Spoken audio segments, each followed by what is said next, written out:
আজকে সারা দিনে অনেকেই ফোন করেছেন, বিশেষ করে যারা ওবিসি সুযোগ সুবিধা নিয়ে বা ওবিসি সার্টিফিকেট দেখিয়ে যারা চাকরি পেয়েছেন তার কারণ ওবিসি সংক্রান্ত মামলা, যেহেতু সেই মামলা নিয়ে সরকার একটি ডিসিশন নিতে চলেছেন এবং সেই সংক্রান্ত বিষয়ে অনেকেই জানতে চেয়েছেন। প্রথমত বলি যে সরকার যেমন কলকাতা হাইকোর্টের নির্দেশকে চ্যালেঞ্জ করে মামলা করেছিল, অপর দুটি মামলা, একটি নওশাদ সিদ্দিকী করেছিল এবং অপরটি সেরাফুদ্দিন, যারা ওবিসি সার্টিফিকেটধারী, তারাও করেছিল। এটা ঠিক কথাই যে এই সময়কালে দাঁড়িয়ে বেশ কিছু বিষয় যেগুলো উঠে এসছে, সেটা হচ্ছে ওবিসি সার্টিফিকেট পেতে গেলে কি কি ইয়ার্ডস্টিক সেটা মেনটেন করতে হয়। এবং দেখুন, 1993 সালের আইন, সেই আইন মোতাবেক ওবিসি সার্টিফিকেট পেতেন যারা, কোনো অসুবিধা হয়নি। পরবর্তীতে সাবসিকুয়েন্টলি কিছু সম্প্রদায়কে অন্তর্ভুক্তিকরণের প্রশ্নে লিগাল ডিসপিউট অ্যারাইজ হয়, এই কারণে যে পাবলিক ইন্টারেস্ট লিটিগেশন দায়ের হয়। কলকাতা হাইকোর্ট নির্দেশ দিয়েছিল এবং সেই নির্দেশের সাপেক্ষে সার্টিফিকেট বাতিলের গল্প আপনারা প্রত্যেকেই জানেন। এবং সেই নির্দেশনামাকে চ্যালেঞ্জ করে সুপ্রিম কোর্টে মামলা সেই সময় দাঁড়িয়ে রাজ্য সরকার করে। আপনাদেরকে আমি সেই নির্দেশনামাটি, যে 22/5/2024 জাজমেন্ট, আপনারা দেখতেই পাচ্ছেন, সেই জাজমেন্টটির সাপেক্ষে মামলা সুপ্রিম কোর্টে বর্তমানে বিচারাধীন। এবং সেই জাজমেন্টে নির্দিষ্টভাবে বলা আছে যে এই সুযোগ সুবিধা নিয়ে যদি কেউ চাকরি করেন, তার চাকরিটি সুরক্ষিত। সেই অংশটিকেও চ্যালেঞ্জ করে সুপ্রিম কোর্টে মামলা বিচারাধীন।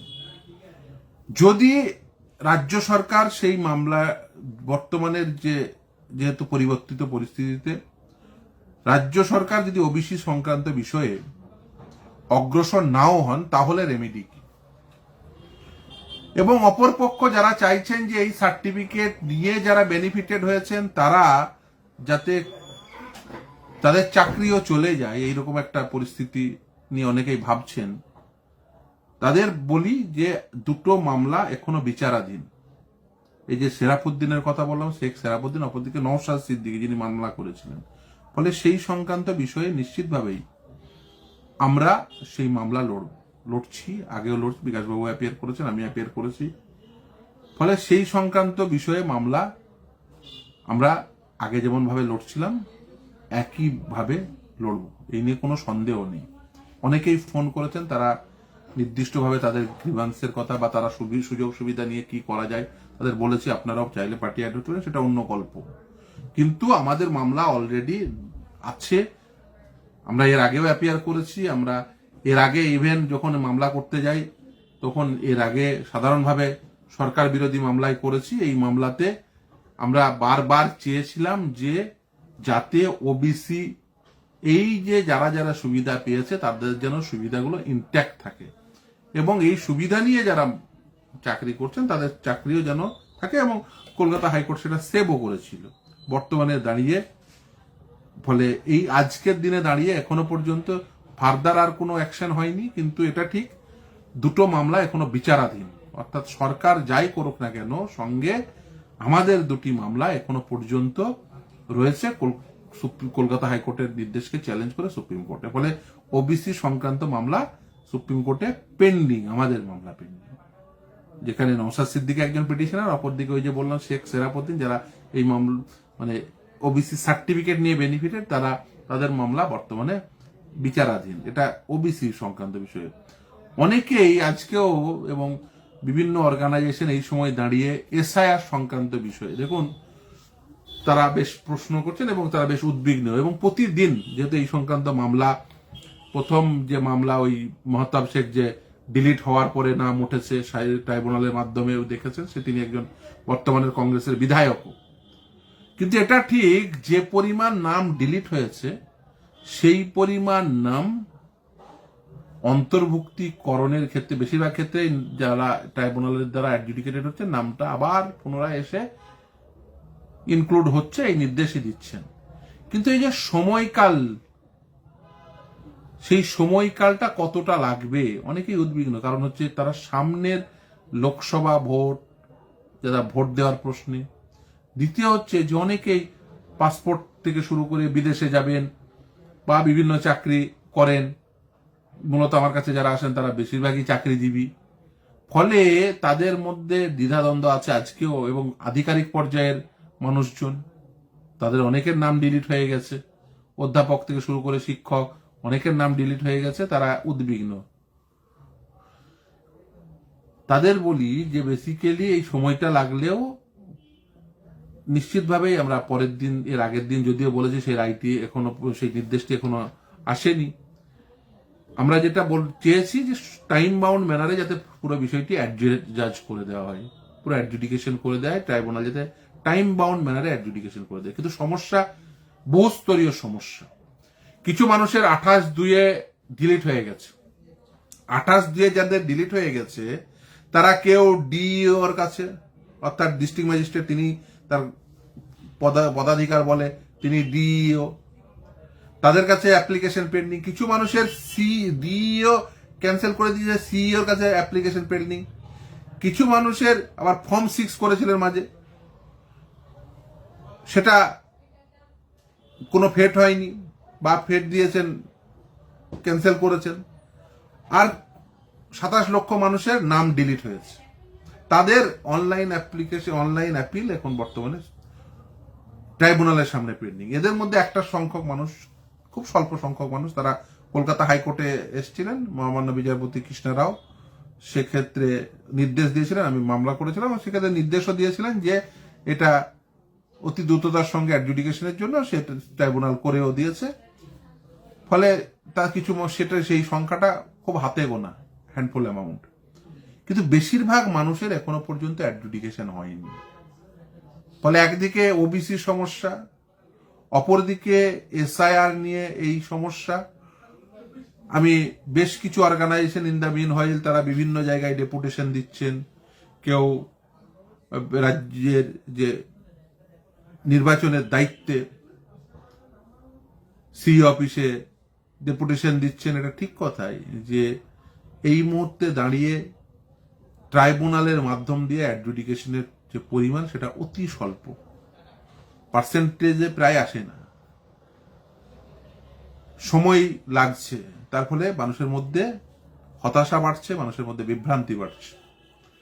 এটা অতি দ্রুততার সঙ্গে সম্পূর্ণ করতে হবে। এই এসআইআর এর, এই যে এসআইআর ট্রাইব্যুনাল তৈরি হয়েছে, এই ট্রাইব্যুনালের মাধ্যম দিয়ে সকলের নাম তুলিয়ে দেওয়ার ক্ষেত্রে। কিন্তু এখানে একটা সব থেকে বড় যে বিষয় সেটা হচ্ছে যে কিছু মানুষের নাম আবার ট্রাইব্যুনালেও ডিলিট হয়ে যাচ্ছে। তারা কিন্তু কোনো অর্ডার পাচ্ছেন না, যেটা সব থেকে ভয়ঙ্কর। ট্রাইব্যুনালকে বলেছিল supreme court opportunity of hearing দিতে, কিন্তু সকলেই যে অপরচুনিটি অফ হিয়ারিং, এখন কিছু মানুষজন ফিজিক্যালি ডাকছে কাউকে, ফলে তারা কিছুটা পাচ্ছেন। আবার কিছু মানুষের নাম ডিলিট হয়ে গেছে তারা অপরচুনিটি অফ হিয়ারিং না পেয়ে। ফলে আমি যেমন জানি, কুচবিহারের একজন স্কুল শিক্ষিকা, তিনি এসছেন আমার কাছে, মামলা করতে এসছেন, তার নাম ডিলিট হয়ে গেছে, তার পরিবারের অন্যজনের নাম আছে, অথচ তার নামটি ডিলিট হয়ে গেছে। ট্রাইব্যুনালে অ্যাপিল করেছেন, ট্রাইব্যুনালে ডিলিট করে দিয়েছে, without giving her opportunity of hearing, number 1।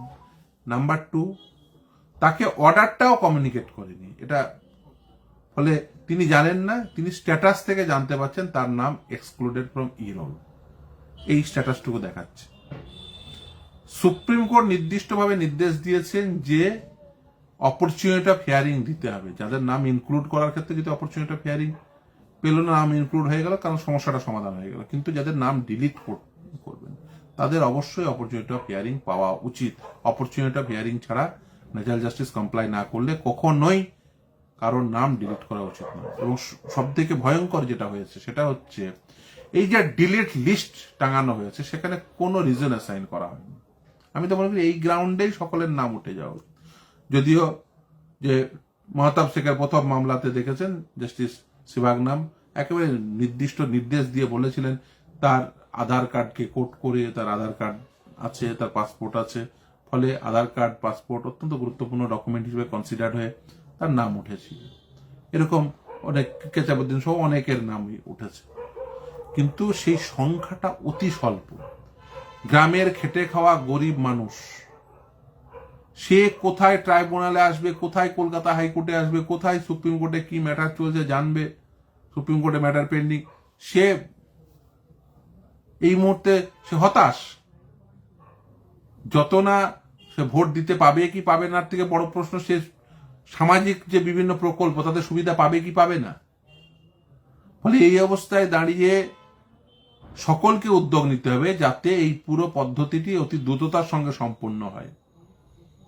নির্বাচন কমিশনকেও এক্ষেত্রে অগ্রণী ভূমিকা নিতে হবে, তাদের ইনফ্রাস্ট্রাকচার এমনভাবে বিল্ড আপ করতে হবে এবং যাতে এই যে ট্রাইব্যুনালগুলোতে অতি দ্রুততার সঙ্গে এই বিষয়টি সম্পন্ন হয় এবং টাইম বাউন্ড ম্যানারে। সেটা না হলে কিন্তু যেটা হবে সেটা এই মানুষগুলোর মধ্যে হতাশা বাড়বে, মানুষগুলো বিভিন্ন সুযোগ সুবিধার প্রশ্নে তাদের বেশ কিছু অসুবিধা হচ্ছে। এবং আমার কাছে যা খবর তাতে কিছু কিছু জায়গায় এই যে ল্যান্ড রেজিস্ট্রেশনের ক্ষেত্রে অসুবিধা হচ্ছে। ফলে একজন মানুষ তার নাম ডিলিট হয়ে গেছে, সে হয়তো মেয়ের বিয়ে দেবে, তার নাম ডিলিটের প্রশ্নে যা হয়তো দেখা যাচ্ছে যে সে কোনোভাবেই তার নাম ডিলিট হয়ে গেছে, সে আর নাম এখনো পর্যন্ত তুলতে পারেনি, ট্রাইব্যুনালে পেন্ডিং বা হোয়াটসঅ্যাপ রিজন, হয়তো আকাশ দিয়ে নাম ডিলিট হয়ে গেছে, তিনি তার দিয়ে দেবেন, জমিটা বিক্রি করবেন, অসুবিধা হচ্ছে। ফলে বিভিন্ন কারণে যাদের অসুবিধা হচ্ছে এই অসুবিধার কথাগুলো মাথায় রাখতে হবে। শুধুমাত্র চাকরিগত কারণ বা বিদেশ যাবে বা গবেষণারত স্টুডেন্ট বিদেশ যাবে, শুধু এই সমস্যা নয়, সাধারণ মানুষেরও এই যে উদাহরণ দিলাম যে তার মেয়ের বিয়ে দেবে, 2 কাঠা জমি বিক্রি করবে, 4 কাঠা জমি বিক্রি করবে, তাদের যে অসুবিধা সেগুলোকে কনসিডার করে যাতে অতি দ্রুততার সঙ্গে এই পুরো বিষয়টিকে সম্পূর্ণ করা যায়, সেই জন্য ট্রাইব্যুনাল এবং নির্বাচন কমিশনকে অগ্রণী ভূমিকা নিতে হবে। কারণ পুরো বিষয়টি সুপ্রিম কোর্ট নির্ধারিত ট্রাইব্যুনালের সামনে। কলকাতা হাইকোর্টে যে নির্দেশ দিচ্ছেন যে দ্রুততার সঙ্গে শুনানি করতে, কিন্তু কলকাতা হাইকোর্ট অ্যাডজুডিকেট করে দিচ্ছেন না। কলকাতা হাইকোর্ট যেটা করছেন, যে নির্দেশগুলো রিট পিটিশনে দিচ্ছেন, সেটা হচ্ছে ট্রাইব্যুনালকে বলছে দ্রুততার সঙ্গে শুনিয়ে। কেউ হয়তো বিদেশ যাবেন, কেউ হয়তো চাকরি করছেন, সেই জন্য তার দ্রুত নিষ্পত্তির প্রয়োজন, গ্রাউন্ড তৈরি করে সেটা, কিন্তু আলটিমেট কাজটা করতে হবে ট্রাইব্যুনালকে। কারণ সুপ্রিম কোর্ট নির্ধারিত এই কার্যপদ্ধতি সুপ্রিম কোর্ট একেবারে দায়িত্ব দিয়েছেন ট্রাইব্যুনালকে। ফলে ট্রাইব্যুনাল বাইপাস করে এই বিষয়টি হবে। এখনো পর্যন্ত সেই নির্দেশ কিন্তু সুপ্রিম কোর্ট একেবারে ট্রাইব্যুনালের উপর দায়িত্ব ন্যস্ত করেছে। ফলে 142 এক্সারসাইজ করে ট্রাইব্যুনালের উপর যে দায়িত্ব ন্যস্ত হয়েছে, ট্রাইব্যুনালকে সেই দায়িত্ব অতি দ্রুততার সঙ্গে পালন করতে হবে। আর ওবিসি সংক্রান্ত বিষয়ে যারা এখনো পর্যন্ত ফোন করছেন, যে বিশেষ করে যারা চাকরি পেয়েছেন, হ্যাঁ নিশ্চিতভাবে আপনারা হয়তো ভাবছেন হয়তো লড়াইটা কঠিন, নিশ্চিতভাবে আমরা লড়ব, এর আগেও লড়েছি, যাতে যারা চাকরি পেয়েছেন এই সুযোগ সুবিধা নিয়ে তাদের যাতে চাকরি সুরক্ষিত থাকে। মামলা পেন্ডিং, সরকারের মামলার বিষয়ে সরকার বলবেন, এই নিয়ে আমি কোনো মন্তব্য করব না, কিন্তু আমাদের যে মামলাগুলো রয়েছে আমরা নিশ্চিতভাবেই আমাদের মামলাগুলোতে নিশ্চিতভাবেই লড়ব। আমাদের মামলাগুলোর মাধ্যম দিয়ে নওশাদ সিদ্দিকী যে মামলা করেছেন, সেরাপদ্দিন যে মামলা করেছেন, সেই মামলাগুলোর মধ্য দিয়ে যাতে ওবিসি নিয়ে কোনোভাবেই সুযোগ সুবিধা যারা পেয়েছেন তাদের যাতে অসুবিধা না হয়, নিশ্চিতভাবে সেই লড়াই লড়ব। আমি যারা উদ্বিগ্ন হচ্ছেন তাদের বলবো বারবার উদ্বিগ্ন হয়ে নিশ্চিতভাবে ফোন করা প্রয়োজন, কারণ আমি জানি প্রচুর মানুষ ফোন করছেন এখন এই কথা বলার মধ্যবর্তী সময়েই অনেকেই ফোন করছেন। আপনাদের বলবো যে আপনারা একেবারেই কেউ অত হতোদ্যম হবেন না, ওবিসি সমস্যায় বলুন বা এসআইআর সমস্যা এই মুহূর্তে দাঁড়িয়ে জ্বলন্ত সমস্যা। বিশেষ করে অনেকেই ভয় পাচ্ছেন। নিশ্চিতভাবেই আমি বলবো যে ভয় পাবেন না, মানুষ যতদিন বাঁচবেন লড়তে হবে, এবং এই লড়াই আমরা নিশ্চিতভাবেই সর্বোচ্চ ন্যায়ালয়ে যেমন চলছে, এই লড়াই ট্রাইব্যুনাল থেকে সর্বোচ্চ ন্যায়ালয় পর্যন্ত এই লড়াই চলবে। এবং আমি বিশ্বাস করি যে যে নাগরিক সুযোগ সুবিধা আপনারা এতদিন পেয়ে এসছেন, সেই নাগরিক সুযোগ সুবিধা আপনাদের ইনট্যাক্ট থাকবে, বা চাকরিগত যে সুযোগ সুবিধা আপনারা এতদিন পেয়ে এসছেন সেগুলো ইনট্যাক্ট থাকবে।